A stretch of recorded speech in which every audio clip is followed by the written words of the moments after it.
अस्सलाम वालेकुम, मैं सरवत ख़ान आज आपको कॉमर्स पढ़ाएंगे। ये कॉमर्स एम.कॉम लेवल की है। अगर हमें कॉमर्स अच्छे से आ जाएगी तो टैली सॉफ्टवेयर में क्या काम करना है, कैसे एंट्री करनी है, वो हम बेहतर तरीके से कर पाएंगे। अगर इस तरह ये कॉमर्स नहीं ठीक पढ़ेंगे तो टैली सॉफ्टवेयर में एक बिंदी भी लगा नहीं पाएंगे। तो पहले कॉमर्स सीखो, फिर उन कॉमर्स सवालों को कंप्यूटर में कैसे लगाते हैं उनको सिखाया जाएगा। अक्सर लोग को एक क्वेश्चन हम लोगों से करते हैं कि सर जो आप टैली पढ़ा रहे हो, हम टैली पढ़ा रहे हैं TALLY टैली पढ़ा रहे हैं। टैली के माने 3 होते हैं। हम बता रहे हैं लेखा, टैली के माने लेखा होता है, टैली के माने मिलान होता है, टैली के माने आंकड़े होता है। ये टैली की मीनिंग बनती इन हिंदी, ठीक है। फिर सवाल हमसे बच्चे पूछते हैं कि बताइए सर जो टैली आप पढ़ा रहे हो इसका वर्ज़न क्या है। जैसे अगर अपने कंप्यूटर पे आप देखेंगे तो टैली ERP 9 होता है, ठीक, टैली प्राइम होता है, 7.2 होता है। जैसे पहले था 5.1, 7.2, 9.1, 9.0 ERP। अब ERP फिर 9 आया, ERP 0 आया, 1 आया, बहुत सारे इसके वर्ज़न होते हैं। तो लोग अक्सर इंटरव्यूज़ में पूछते हैं कि टैली का वर्ज़न क्या आपने सीखा, किस वर्ज़न पे काम कर लेते हैं। तो अगर हम लोग खूबसूरत लोग होते हैं, जवाब दे लेते हैं, तो हम लोग ऐसे बोलते हैं सर मैंने कोई भी वर्ज़न पे सीखा नहीं। शायद इस बात के ऊपर वो लोग हंस सकते हैं कि उन्होंने वर्ज़न नहीं सीखा। कहना सर इसकी वजह से मेरी बात पूरी नहीं हुई है, मैंने कोई वर्ज़न नहीं सीखा सर मैंने टैली सीखा है। टैली यानी सर जो प्रेजेंट वर्ज़न चल रहा है हमने ये भी हम इस पर भी काम कर लेंगे, और जो बीता हुआ वर्ज़न बीत चुके हैं हम उस पर भी काम कर लेंगे, और आने वाले अगर ज़िंदा रही टैली 10 साल तक की आती रही हम उन टैली पे भी काम कर ले जाएंगे। हम टैली स्पेशलिस्ट सर हैं, ऐसे आप बोलते हैं। हमें कॉमर्स आती है तो नई टैली भी फॉलो हमसे हो जाएंगी। समझ आया? तो हमें टैली का कोई वर्ज़न नहीं पढ़ा रहे हैं। वैसे वर्ज़न चल रहा है इस टाइम 9.1, ऊपर लिखा हुआ है ERP 9.1, तो हमको उससे मतलब नहीं है, हमको सिर्फ टैली सॉफ्टवेयर से मतलब है। समझ आ रहा है? कोई नेगेटिव क्वेश्चन बनता है आपका? नहीं बनता है। अब टैली का एक क्वेश्चन लगाने दें, पहला वाला। ये सवाल कुछ लिखे हैं, आयान दिखाना इस सवालों को। ये सवाल हमारे लिखे हुए हैं 1 से 20 तक के सवाल हमारे हैं। अगर हमें ये A से Z तक की ABCD के अभ्यास टाइपिंग में आ जाते हैं कि हम सभी वर्डों को टाइप कर लेते हैं, जाहिर सी बात है। ऐसे अगर 10 पॉइंट हमको या 20 पॉइंट इस समय में अच्छे से आ जाएंगे तो हम 80% टैली को फॉलो कर ले जाएंगे कॉमर्स को।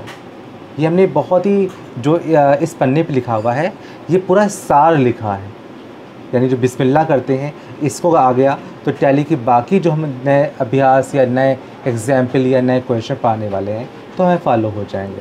तो सब पहला क्वेश्चन पढ़ते हैं। अभी आपकी को हम पूरा सब एक्सप्लेन यहाँ तक करेंगे, आपको अगले आवर्स भी हम पढ़ने का मौका देंगे आपको हम, ठीक है। हमें आज ही स्ट्रॉन्ग चाहिए क्योंकि हम दिल से पढ़ा रहे हैं आपको हम, ठीक है ना। क्वेश्चन ये है पहला, ये हिंदी में लिखा हुआ है। आप अगर इंग्लिश मीडियम वाले हो तो इंग्लिश में बोलिए। लिखा पहला क्वेश्चन है राम से माल ख़रीदा, ये क्वेश्चन लिखा है। आयान दिखाना, ये लिखा है राम से माल ख़रीदा, ये क्वेश्चन हिंदी में लिखा है। हम पढ़ा रहे हैं राम, सीता, कृष्णा, ऐसे पढ़ा रहे नामों का इस्तेमाल कर रहे हैं। लेकिन जब हम अपनी सत्ता में आते हैं, ऑफिस में बैठते हैं, तब आता है सरवर सर से माल ख़रीदा, तब आता है यूसुफ से माल ख़रीदा, सुहेल से माल ख़रीदा, तभी अयान, दुनियावी नाम तब आते हैं। तो हम पढ़ा रहे हैं राम और सीता ताकि दिमाग में किसी तरीके से आ जाए। तो जब ऑफिस में होंगे तो वहाँ जो मेरे मतलब कस्टमर होगा उनके नाम सामने आ जाएंगे। तो हिंदी में लिखा है, लिखा राम से माल ख़रीदा। जवाब होता है इसका 2 लाइनों में इसके हल करते हैं। PURCHASE, परचेस के माने होता है ख़रीदना। आगे ये A और बट्टे C, इसे हम अकाउंट पढ़ लेंगे। हालांकि आपको से अकाउंट नहीं लिखा है तो हम साइंस वाले हैं या आर्ट वाले हैं, पर इसको आप अकाउंट पढ़ेंगे। कॉमर्स में A बट्टे C अकाउंट पढ़ा जाता है। इसके आगे DR लिख दिया जाएगा। हालांकि हम लोगों ने पढ़ रखा है DR बराबर डॉक्टर, डॉक्टर यूसुफ, YUSUF, लेकिन हम लोग यहाँ पर ये DR वही लिख रहे हैं जो डॉक्टर वाला था, पर यहाँ बोलेंगे डॉक्टर नहीं बोलेंगे, डेबिट बोलेंगे। इसके माने कर्जदार, रेडी। तो परचेज अकाउंट डेबिट, नीचे आ गए 2, जिससे ख़रीद रहे हैं राम, तो RAM राम। आगे एपॉस्ट्रॉफी S नामों के अंदर एपॉस्ट्रोफी एस लगाया जाएगा। राम्स अकाउंट ये क्यों लगाते हैं? क्योंकि नाम मात्र खाता है, इसके अंदर इसके बारे में डिटेल से और समझाएंगे। नामों के अंदर से परचेज में एपॉस्ट्रोफी एस नहीं लगाया, इसके नामों में लगाना होगा। जैसे सरवत, नरेंद्र मोदी, यूसुफ, नाम जहाँ पे आएगा नाउन वहाँ पे इसको लगाएंगे। तो purchase account debit to Ram account. ये मेरा पहला क्वेश्चन है, राम से माल ख़रीदने का ख़त्म हो गया है। इसमें एक चीज़ और भी समझना होगा, नाम लिखा है तो इसको उधार मान लिया जाएगा, क्योंकि नाम का लिखा होना उधार होता है। बस सवाल में कहीं भी उधार लिखा नहीं है, पर तुम उसको उधार मान के चला करोगे, क्योंकि नाम पढ़ा है तो उधार हुआ सर। ठीक है, तो मेरा पहली बात साफ़ हो गई है। दूसरा क्वेश्चन है, राम से नकद माल ख़रीदा। अगर इंग्लिश मीडियम हो तो being goods purchase by Ram and being goods purchase by cash, नकद। लेकिन अभी उसकी बातें नहीं हो रहे हैं। फिर है राम से नकद माल ख़रीदा। तो question number 2, purchase PURCHASE purchase A/C account DR debit to, अब की भाई कैश आ गया। अक्सर बच्चे क्या करते हैं, हमारे पास जो पढ़ रहे होते हैं, जो आर्ट साइड और साइंस वाले होते हैं, वो कहते हैं सर क्या फ़र्क पड़ता है, लाओ कैश पहले कर दें परचेज़ नीचे कर दें। फ़र्क पड़ता है, परचेज़ हमेशा ऊपर रहता है ख़रीदते समय में। तीसरा क्वेश्चन अगर पढ़ते हैं, सीता को माल बेचा, थर्ड पढ़ रहे हैं, तो नाम पहले, ख़रीदने पे नाम बाद में था, बेचने पे नाम पहले। सीता बल्कि नाम है तो apostrophe S, Sita's account debit to sale account. ये जवाब हो गया सीता को उधार बेचने का। हम फिर से बोल दें, इसमें उधार लफ्ज़ नहीं किताब में लिखा हुआ है, पर हम इसको उधार समझेंगे। चौथा क्वेश्चन 3 कंप्लीट हो गए हैं। सीता को नकद माल बेचा, तो इस कंडीशन में नाम हट जाएगा, ये रहेगा cash A/C account DR debit to sale. ये हो गया सीता को नकद माल बेचने की एंट्री।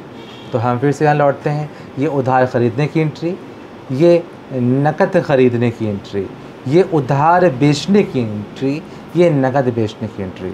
ध्यान रखिएगा उन बच्चों के लिए जो कम पढ़े लिखे हैं, परचेज़ माने ख़रीदना और सेल के माने बेचना होता है। ठीक है, मुझे 5 पॉइंट्स समझ में आ चुके हैं। 5वां पॉइंट पढ़ते हैं, राम को भुगतान किया। ये मेरा 5वां पॉइंट है। ये राम वही राम है जिनसे हम उधार ख़रीद रहे होते हैं। जैसे मान लीजिए किसी से हम लैपटॉप उधार ख़रीदते हैं तो कल उसको भुगतान तो करना ही पड़ेगा पैसे का, तो हमने जब उधार ख़रीदा है तो ही राम को भुगतान कर रहे हैं। ये मेरे पुराने कस्टमर हैं। तो RAM Ram apostrophe S Ram's A/C account DR debit to cash account. ये जवाब है किसी दुनिया में किसी को भुगतान करने का। जब भी हम किसी को भुगतान करते हैं तो व्यक्ति का नाम पहले। इस संसार में जितने भी नाम होंगे उनको भुगतान करेंगे तो नाम पहले और नीचे कैश। कोई हमको भुगतान करेगा, सीता से भुगतान मिला, इस कंडीशन में 6वां पॉइंट पढ़ना है, तो ये कैश ऊपर पहुंच जाएगा। कैश अकाउंट डेबिट, कौन दे रहा है? सीता दे रही, सीतास अकाउंट। ये जवाब हो गया सीता से भुगतान मिलने का। आज से हमें किसी को पैसा देना और कोई हमको रुपए देने वाली एंट्री दोनों आ गई। उधार और नकद खरीदना और उधार और नकद बेचना, 6 पॉइंट सब में आ गया। अगला क्वेश्चन पढ़ते हैं, मशीन ख़रीदा। हम इस किताब में गौर कर रहे हैं कि ख़रीद यहाँ भी रहे थे और ख़रीद यहाँ भी रहे थे, पर यहाँ माल, यह मशीन। अब दोनों में अंतर समझ लिया जाए। एक पेज पलटा मैंने। कॉमर्स के अनुसार जैसे मैंने घी, तेल, चावल एंड आटा इज़ इक्वल टू माल कहलाएगा। कहा है जब एक से अधिक वस्तुएं लाओगे तो माल कहोगे, लेकिन जब उनमें में से उसी माल में से कोई एक वस्तु घी, आप उसका नाम भी लोगे घी, तो उस वस्तु का नाम यहाँ पे लिखा जाएगा। माल माने एक से अधिक वस्तुएं खरीदना और संपत्ति माने एक वस्तु खरीदना। यहाँ पास में आ रहा है मशीन ख़रीदा, यानी हम वस्तु का नाम मुंह से निकालना है। तो 7वां पॉइंट का पढ़ते हैं, तो मशीन ख़रीदा तो मशीन लफ्ज़ पहले आएगा। Machine account debit to cash account. ये जवाब है मशीन ख़रीदने का। अब मशीन अगर बेचने की बात की जा रही 8वां पॉइंट, तो ये कैश ऊपर आ जाएगा। यूसुफ तुम कॉमर्स वाले हो, साइंस वाले, बायो वाले हो, okay. Debit to machine, Yusuf से बात करने समझ में आ रही है? तो जब हम लोग माल ख़रीदने की बात करें तो परचेज़ का इस्तेमाल करेंगे, और जब माल नहीं और ख़रीद यहाँ भी रहे होंगे मशीन, तो मुंह से मशीन और टू कैश, बेचा मशीन तब सेल नहीं आएगा, कैश ऊपर नीचे मशीन। 9वां पॉइंट है भवन ख़रीदा। जब भवन ख़रीदेंगे तो पैसे हमारी जेब से जाएंगे। भवन को बोलते हैं BUILDING, बिल्डिंग माने होता है भवन। अगर हम बिल्डिंग बेचेंगे 10वां पॉइंट, तो ये कैश ऊपर, cash account debit to building नीचे। जो चिड़े की टांग से उड़ रही है ये अकाउंट डेबिट लिखा हुआ है। जो आप लोग सीख जाओगे आप भी चिड़े की टांग उड़ाओगे इसको ऐसे ही। तो हमें 10 पॉइंट एक्सप्लेन करना आएगा। फिर लिखा है फर्नीचर ख़रीदा। जब हम फर्नीचर ख़रीदते हैं तो मेरे पास से पैसे जाते हैं, यानी टू के अंदर कैश रहता है और फर्नीचर लफ्ज़ ऊपर रहता है। तो ये फर्नीचर ख़रीदने की entry account debit to cash का। फर्नीचर बेचेंगे तो कैसे बोलेंगे? अभी था furniture account debit to cash, अब फर्नीचर बेचा तो कैसे बोलोगे आप इसको? ये कैश ऊपर बोलोगे, कैश अकाउंट डेबिट, अब टू में आ जाएगा फर्नीचर, क्योंकि बेचने में पैसा मिलता है तभी कैश ऊपर, और ख़रीदने में पैसे जाता है तो कैश नीचे। किराया दिया, पैसा गया, एक मिनट पास कर लें इसको। डेबिट टू कैश अकाउंट, ये जवाब किराया देने की एंट्री हो गई। अगर किराया मिलने की बात की जाए तो ये कैश ऊपर, कैसे बोलोगे जी? Cash account debit to rent, ये कब इस्तेमाल होगा? जब किराया मिलेगा। ऐसे ही आगे बढ़ रहे हैं। वेतन दिया, ठीक है, पैसे गए, कैश कहाँ? नीचे, टू के अंदर कैश। और वेतन को नीचे बोलते हैं salary, SALARY, salary account debit to cash account. मिली सैलरी तो कैश पहले, कैश ऊपर, कैश अकाउंट डेबिट, और टू के अंदर सैलरी, SALARY, सैलरी। तो ये मिलने की एंट्री हो गई, सैलरी मिलने की एंट्री हो गई। अब आया मजदूरी दिया, जब मजदूरी देंगे तो पैसे जाएंगे, तो टू के अंदर कैश रहेगा। आपने कहा जब जब रुपए जाएंगे, अगर भिखारी को भीख में रुपए देंगे तो पैसा गया, कैश नीचे, और ऊपर है बेगर भिखारी डोनेशन, तो यहाँ पास में जब देंगे तो कैश नीचे रहेगा। हाँ, और जब पैसे आएंगे तो कैश ऊपर रहेगा। अब आया मजदूरी दिया, पैसे नीचे आया, मजदूरी को बोलते हैं वेजेस। मजदूर तो लेबर होता है, और जब मजदूर को देते हैं मजदूरी, पैसे, पारिश्रमिक, उस पारिश्रमिक का नाम है वेजेस। वेजेस कोई मजदूर नहीं हुआ, एक मेहनताना हुआ। और मेहनताना किस रूप में होता है? पैसे के रूप में। हमको आप मेहनताना देते हैं फीस के रूप में। एक रिक्शे वाले को आप देते हैं मेहनताना रेंट के रूप में। एक गवर्नमेंट सर्वेंट को देते हैं मेहनताना सैलरी के रूप में, ठीक है ना? तो ये मेहनताने का नाम है वेजेस टू कैश। मिला मेहनताना, कैश ऊपर, और टू के अंदर वेजेस। वेजेस माने मजदूरी। किसको दे मजदूरी? लेबर को मजदूरी। आगे लास्ट वर्क के ऊपर अलग होता है, अलग अलग वर्क पे अलग अलग सैलरी, वो पैसों के नाम हैं। जैसे मैं भी तो वर्क कर रहा हूँ, मेरे पैसों के नाम दूसरा है, ठीक है? आपका भाई काम कर रहा है, उसका दूसरा नाम है। गवर्नमेंट सर्वेंट दूसरा। अपना ये रूम हम किराए पे दें तो बदले में जो 1 महीने बाद आप जो रुपए देंगे उसका नाम दूसरा। ऑटो बैठ लेंगे दूसरा, हवाई जहाज बैठे दूसरा। तो हर एक मेहनताने के नाम की बताए गए हैं। अब तो कमीशन भी तो रुपया होता है, तो कमीशन दिया, पैसा गया, ये मेहनताना होता है। तो टू के अंदर कैश, और ऊपर COMMISION, कमीशन को कमीशन कहते हैं। अब कमीशन मिला जी, अब मिला कैश ऊपर और टू के अंदर कमीशन। मैं फिर से बोल दूँ, चिड़िया ऐसी उड़ रही है, मीनिंग अकाउंट डेबिट। एक चीज़ और बोल दें, इन सब की मीनिंग आपको समझ में आ रहा होगा, लेकिन एक बात हम और बोल दें, फर्नीचर को हिंदी में क्या कहते हैं ये अच्छे लोग जानते नहीं, अब आपको बोलना है। इसे उपस्कर के नाम से जानते हैं। फर्नीचर वो पस्कर, ठीक है। आपने बिल्डिंग माने भवन, मशीन के माने यंत्र, आपने हर एक के माने जान लिया।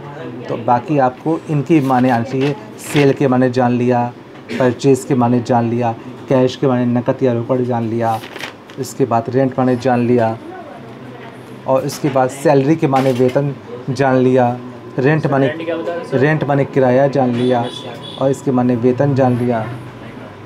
तो ये आपने देखा ना, कमीशन के माने ये एजेंट को, ये दलाली भी इसको बोल सकते हैं इसको है कि अगर मान लिया 10 रुपये का मेरा मॉनिटर है, इसे आप 11 का बिकवाना, 1 रुपीज़ तुम्हारा, इट इज़ द कमीशन। हमें 10 चाहिए, बाकी 1 रुपीज़ या जितने बाकी रुपये होंगे तुम्हारे रहेंगे।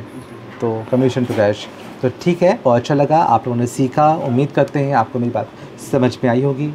अगली वीडियो हम कंपनी कैसे बनाते हैं, फिर इस कंप्यूटर सॉफ्टवेयर में आएंगे और लेज़र कैसे बनाते हैं वो सिखाएंगे हम। Thank you for watching this video. Okay, save कर लें।